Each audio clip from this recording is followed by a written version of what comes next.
Artiste pluridisciplinaire, Yao a lancé l'automne dernier un nouvel album, Perles et Paraboles. Pour mettre en boîte ses nouvelles compositions, il a travaillé avec le réalisateur Sonny Black, connu pour son travail avec Corneille. Entrevue avec Yao. Je pense qu'il y a beaucoup de choses qui se sont passées dans les dernières 2 années auxquelles moi-même je ne m'attendais pas. Entre autres, de l'Est à l'Ouest du Canada, les différentes vitrines, les rencontres qui chantent, les francopholies de Montréal. Vraiment, ça a été une année très mouvementée, 2013 pour moi.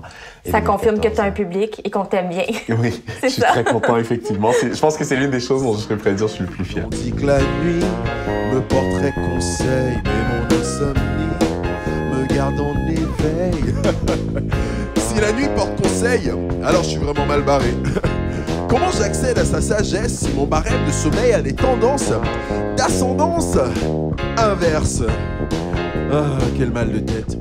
Yao a lancé en octobre dernier un nouvel album qui s'intitule Perles et Paraboles. D'abord, d'où vient le titre? Le titre, vraiment, ça a été un pur hasard. J'essayais de trouver plein de titres et lorsque j'étais à Petite-Vallée en Gaspésie, au Festival en chansons de Petite-Vallée, je faisais un atelier, une résidence artistique. Et là, c'est là qu'ils nous donnaient des exercices pour sortir de notre bulle. Et c'est là que j'ai écrit la chanson Perles, qui est la première chanson sur l'album. Et j'ai voulu un peu travailler chacune des chansons dans cet objectif-là. Et Perles, c'est devenu un peu ce symbole. Comme une perle, c'est un objet rare, c'est un objet qu'on cajole, chaque perle est unique. Et Parabole, c'est une histoire, un récit allégorique avec un enseignement moral ou métaphorique et autres.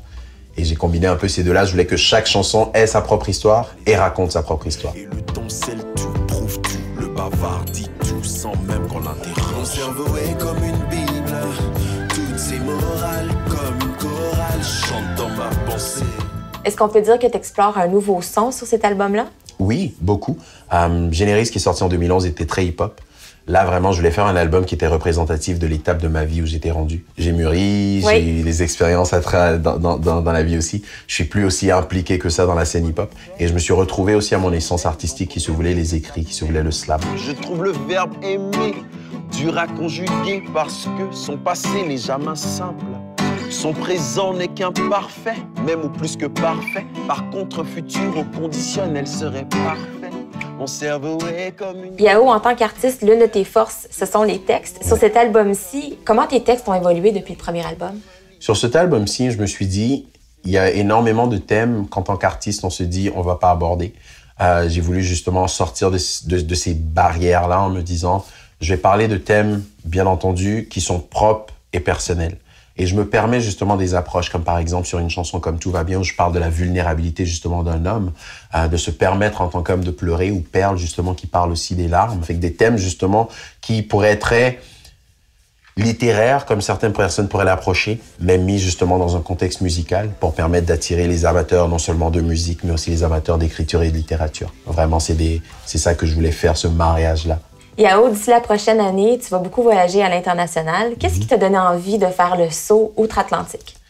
J'ai eu, en 2013, la chance justement de me faire connaître de l'Est à l'Ouest du Canada. Donc vraiment, pour moi, c'était la prochaine étape de me dire, surtout avec le style musical que je fais et ce côté très slam, de faire le saut vers l'Europe qui se veut un marché justement où mon style est très prisé, le style est beaucoup plus développé aussi. Tu peux aller te mesurer aussi avec ces artistes-là? C'est exactement l'objectif.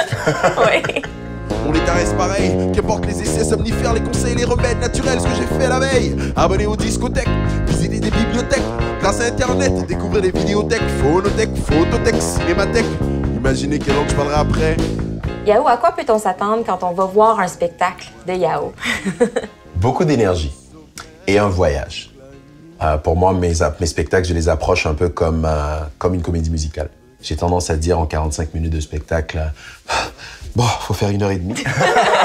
Je bouge beaucoup. Pour moi, en bref, j'ai tendance à dire que c'est un live show. 2 mots très très forts, justement. Live, prends la musique, donne vie à la musique. Absolument. Et show, montre-moi. Et c'est vraiment tout un voyage que j'offre aux gens qui me déplacent. Une expérience en soi. Effectivement. Je crois même qu'il a l'arsenal complet du gym à la maison. Mais bon, je sais même pas pourquoi je vous raconte tout ça. Faisons plus simple. Le fait est que je suis insomniaque.